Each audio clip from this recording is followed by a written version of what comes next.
Nos últimos anos, as greves operárias são extraordinariamente frequentes na Rússia. Não existe nenhuma província industrial onde não tenha havido várias greves.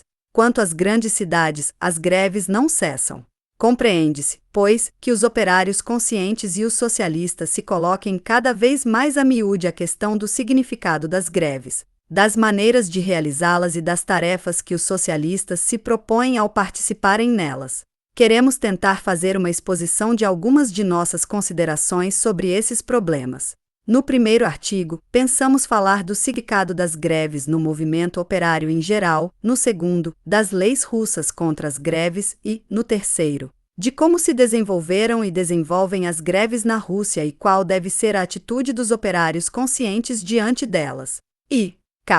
Em primeiro lugar, é preciso ver como se explica o nascimento e a difusão das greves. Quem se lembra de todos os casos de greve conhecidos por experiência própria, por relatos de outros ou através dos jornais, verá logo que as greves surgem e se expandem onde aparecem e se expandem as grandes fábricas. Das fábricas mais importantes, onde trabalham centenas e, às vezes, milhares de operários, dificilmente se encontrará uma em que não tenha havido greves. Quando eram poucas as grandes fábricas na Rússia, rareavam as greves, mas visto que elas crescem com rapidez, tanto nas antigas localidades fabris como nas novas cidades e aldeias industriais, as greves tornam-se cada vez mais frequentes. Porque a grande produção fabril leva sempre às greves. Isso se deve a que o capitalismo leva necessariamente à luta dos operários contra os patrões, e quando a produção se transforma numa produção em grande escala, essa luta se converte necessariamente em luta grevista. Esclareçamos. Denomina-se capitalismo a organização da sociedade em que a terra, as fábricas, os instrumentos de produção, etc., pertencem a um pequeno número de latifundiários e capitalistas, enquanto a massa do povo não possui nenhuma ou quase nenhuma propriedade e deve, por isso, alugar sua força de trabalho. Os latifundiários e os industriais contratam os operários, obrigando-os a produzir tais ou quais artigos que eles vendem no mercado. Os patrões pagam aos operários exclusivamente o salário imprescindível para que estes e sua família mal possam subsistir, e tudo que o operário produz acima dessa quantidade de produtos necessária para sua manutenção o patrão embolsa, isso constitui seu lucro. Portanto, na economia capitalista, a massa do povo trabalha para outros, não trabalha para si, mas para os patrões, e o faz por um salário. Compreende-se que os patrões tratem sempre de reduzir o salário, quanto menos entreguem aos operários, mais lucro lhes sobra. Em compensação, os operários tratam de receber o maior salário possível, para poder sustentar a sua família com uma alimentação abundante e sadia, viver numa boa casa e não se vestir como mendigos, mas como se veste todo mundo. Portanto, entre patrões e operários há uma constante luta pelo salário. O patrão tem liberdade de contratar o operário que quiser, pelo que procura o mais barato. O operário tem liberdade de alugar-se ao patrão que quiser e procura o mais caro, o que paga mais. Trabalhe o operário na cidade ou no campo, alugue seus braços a um latifundiário, a um fazendeiro rico, a um contratista ou a um industrial, sempre regateia com o patrão, lutando contra ele pelo salário. Mas, pode o operário, por si só, sustentar essa luta? É cada vez maior o número de operários, os camponeses se arruinam e fogem das aldeias para as cidades e para as fábricas. Os latifundiários e os industriais introduzem máquinas que deixam os operários sem trabalho. Nas cidades aumenta incessantemente o número de desempregados e nas aldeias o de gente reduzida à miséria. A existência de um povo faminto faz baixarem ainda mais os salários. É impossível para o operário lutar sozinho contra o patrão. Se o operário exige melhor salário ou não aceita a sua rebaixa, o patrão responde: vá para outro lugar. São muitos os famintos que esperam à porta da fábrica e ficarão contentes em trabalhar, mesmo que por um salário baixo. Quando a ruína do povo chega a tal ponto que nas cidades e nas aldeias há sempre massas de desempregados, quando os patrões amealham enormes fortunas e os pequenos proprietários são substituídos pelos milionários, então o operário isolado transforma-se num homem absolutamente desvalido diante do capitalista. O capitalista obtém a possibilidade de esmagar por completo o operário, de condená-lo à morte num trabalho de forçados, e não só ele, como também sua mulher e seus filhos. Com efeito, Vejam as indústrias em que os operários ainda não conseguiram ficar amparados pela lei e não podem oferecer resistência aos capitalistas e comprovarão que a jornada de trabalho é incrivelmente longa, até de 17 e 19 horas, que criaturas de 5 ou 6 anos executam um trabalho extenuante e que os operários passam fome constantemente, condenados a uma morte lenta. Exemplo disso é o caso dos operários que trabalham a domicílio para os capitalistas, mas qualquer operário se lembrará de muitos outros exemplos. Nem mesmo na escravidão e sob o regime de servidão existiu uma opressão tão terrível do povo trabalhador como a que sofrem os operários quando não podem opor resistência aos capitalistas nem conquistar leis que limitem a arbitrariedade patronal. Pois bem, para não permitir que sejam reduzidos a essa tão extrema situação de penúria, os operários iniciam a mais encarniçada luta. Vendo que cada um deles por si só é absolutamente impotente e vive sob a ameaça de perecer sob o jugo do capital, os operários começam a erguer-se, juntos, contra seus patrões. Dão início às greves operárias.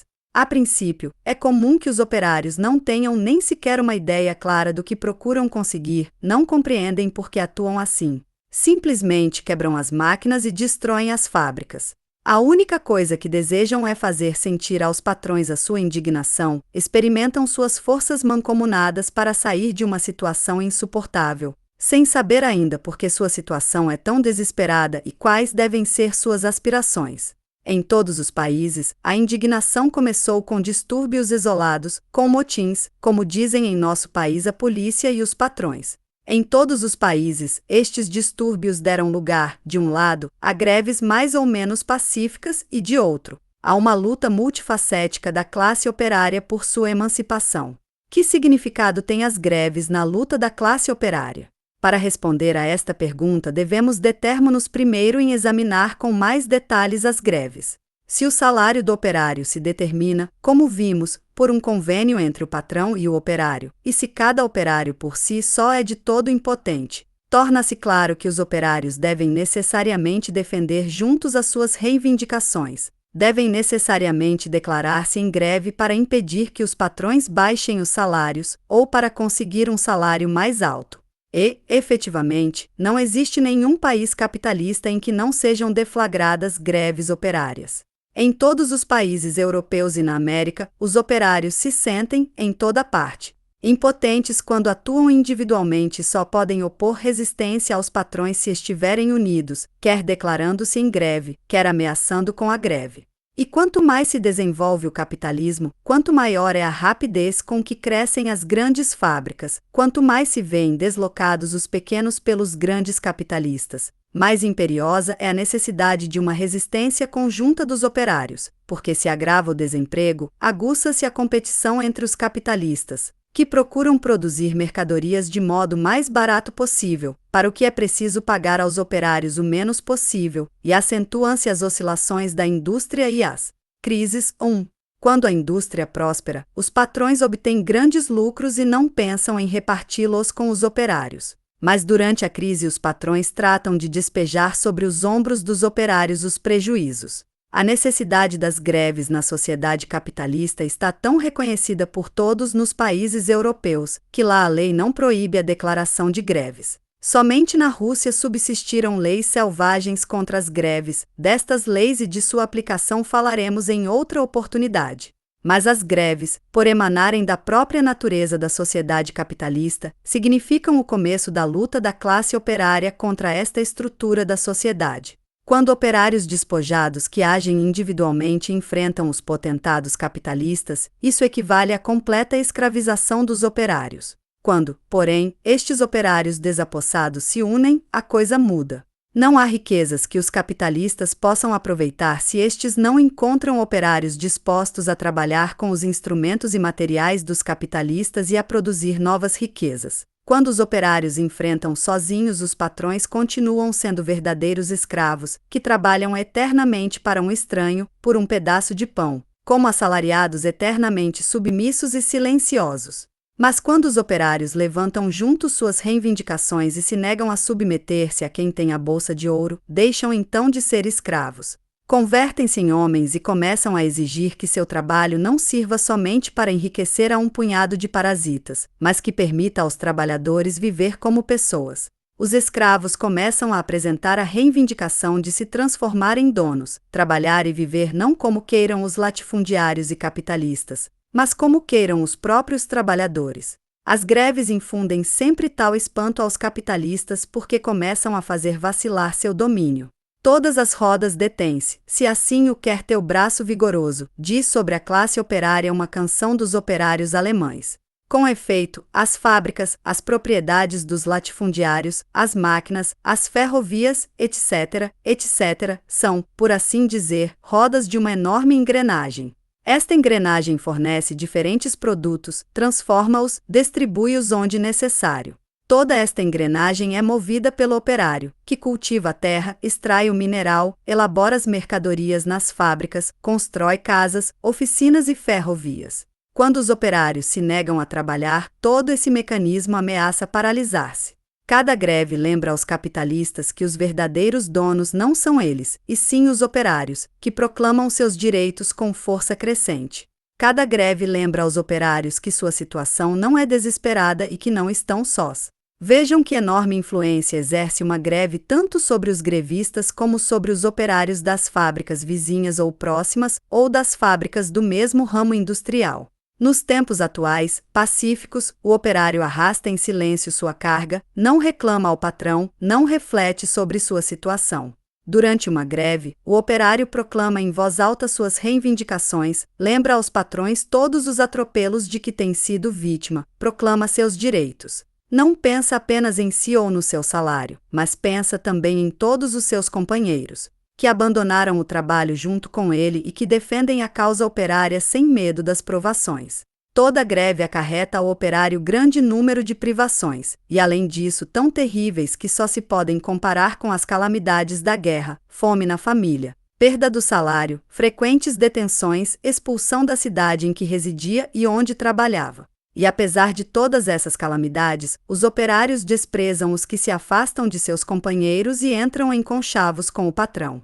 Malgrado as calamidades da greve, os operários das fábricas próximas sentem entusiasmo sempre que veem que seus companheiros iniciaram a luta. Os homens que resistem a tais calamidades para quebrar a oposição de um burguês, saberão também quebrar a força de toda a burguesia, dizia um grande mestre do socialismo, Engels, falando das greves dos operários ingleses. A miúde, basta que se declare em greve uma fábrica para que imediatamente comece uma série de greves em muitas outras fábricas. Como é grande a influência moral das greves, como é contagiante a influência que exerce nos operários ver seus companheiros, que, embora temporariamente, se transformam de escravos em pessoas com os mesmos direitos dos ricos. Toda greve infunde vigorosamente nos operários a ideia do socialismo, a ideia da luta de toda a classe operária por sua emancipação do jugo do capital. É muito frequente que, antes de uma grande greve, os operários de uma fábrica, uma indústria ou uma cidade qualquer não conheçam sequer o socialismo, nem pensem nele, mas que depois da greve difundam-se entre eles, cada vez mais, os círculos e as associações e seja maior o número dos operários que se tornam socialistas. A greve ensina os operários a compreenderem onde repousa a força dos patrões e onde a dos operários, ensina a pensarem não só em seu patrão e em seus companheiros mais próximos, mas em todos os patrões, em toda a classe capitalista e em toda a classe operária. Quando um patrão que acumulou milhões às custas do trabalho de várias gerações de operários não concede o mais modesto aumento de salário e inclusive tenta reduzi-lo ainda mais, no caso de os operários oferecerem resistência, põe na rua milhares de famílias famintas. Então os operários veem com clareza que toda a classe capitalista é inimiga de toda a classe operária e que os operários só podem confiar em si mesmos e em sua união. Acontece muitas vezes que um patrão procura enganar, a todo transe, os operários, apresentar-se diante deles como um benfeitor, encobrir a exploração de seus operários com uma dádiva insignificante qualquer, com qualquer promessa falaz. Cada greve sempre destrói de imediato este engano, mostrando aos operários que seu benfeitor é um lobo com pele de cordeiro. Mas a greve abre os olhos dos operários não só quanto aos capitalistas, mas também no que se refere ao governo e às leis. Do mesmo modo que os patrões se esforçam para parecer como benfeitores dos operários, os funcionários e seus lacaios se esforçam para convencer os operários de que o czar e o governo czarista se preocupam com os patrões e os operários na mesma medida, com espírito de justiça. O operário não conhece as leis e não convive com os funcionários, em particular os altos funcionários, razão pela qual dá, frequentemente, crédito a tudo isso. Eclode, porém, uma greve, apresentam-se na fábrica o fiscal, o inspetor fabril, a polícia e, não raro, tropas, e então os operários percebem que infringiram a lei. A lei permite aos donos de fábricas reunir-se e tratar abertamente sobre a maneira de reduzir o salário dos operários, ao passo que os operários são taxados de delinquentes ao se colocarem todos de acordo. Despejam os operários de suas casas. A polícia fecha os armazéns em que os operários poderiam adquirir comestíveis a crédito e pretende-se instigar os soldados contra os operários, mesmo quando estes mantêm uma atitude serena e pacífica. Dá-se inclusive aos soldados ordem de abrir fogo contra os operários, e quando matam trabalhadores indefesos, atirando-lhes pelas costas, o próprio czar manifesta sua gratidão às tropas, assim fez com os soldados que mataram grevistas em Yaroslavo, em 1895. Torna-se claro para todo operário que o governo czarista é um inimigo jurado, que defende os capitalistas e ata de pés e mãos os operários. O operário começa a entender que as leis são ditadas em benefício exclusivo dos ricos, que também os funcionários defendem os interesses dos ricos, que se tapa a boca do povo trabalhador e não se permite que ele exprima suas necessidades e que a classe operária deve necessariamente arrancar o direito de greve, o direito de participar numa Assembleia Popular representativa encarregada de promulgar as leis e de velar por seu cumprimento. Por sua vez, o governo compreende muito bem que as greves abrem os olhos dos operários, razão por que tanto as teme e se esforça a todo custo para sufocá-las quanto antes possível.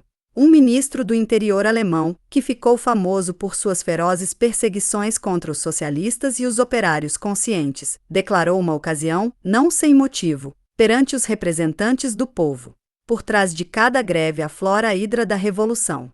Durante cada greve cresce e desenvolve-se nos operários a consciência de que o governo é seu inimigo e de que a classe operária deve preparar-se para lutar contra ele pelos direitos do povo. Assim, as greves ensinam os operários a unirem-se, as greves fazem-nos ver que somente unidos podem aguentar a luta contra os capitalistas. As greves ensinam os operários a pensarem na luta de toda a classe operária contra toda a classe patronal e contra o governo autocrático e policial. Exatamente por isso, os socialistas chamam as greves de escola de guerra, escola em que os operários aprendem a desfechar a guerra contra seus inimigos, pela emancipação de todo o povo e de todos os trabalhadores do jugo dos funcionários e do jugo do capital. Mas a escola de guerra ainda não é a própria guerra. Quando as greves alcançam grande difusão, alguns operários, e alguns socialistas, começam a pensar que a classe operária pode limitar-se às greves e às caixas ou sociedades de resistência,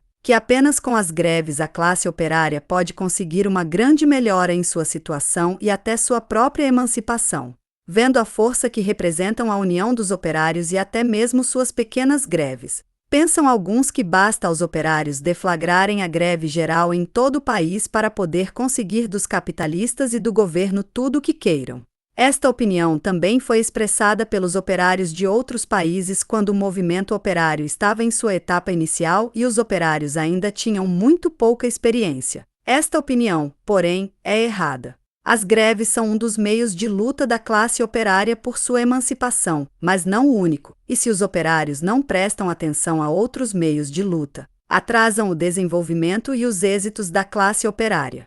Com efeito, para que as greves tenham êxito são necessárias as caixas de resistência, a fim de manter os operários enquanto dure o conflito. Os operários, comumente os de cada indústria, cada ofício ou cada oficina, organizam essas caixas em todos os países, mas na Rússia isso é extremamente difícil, porque a polícia as persegue, apodera-se do dinheiro e prende os operários. Naturalmente, os operários sabem resguardar-se da polícia. Naturalmente, a organização dessas caixas é útil, e não queremos dissuadir os operários de se ocuparem disso. Mas não se deve confiar em que, estando proibidas por lei, as caixas operárias possam contar com muitos membros, e sendo escasso o número de cotizantes, essas caixas não terão grande utilidade. Além disso, até nos países em que existem livremente as associações operárias, e onde são muito fortes as caixas, até neles a classe operária de modo algum pode limitar-se às greves em sua luta.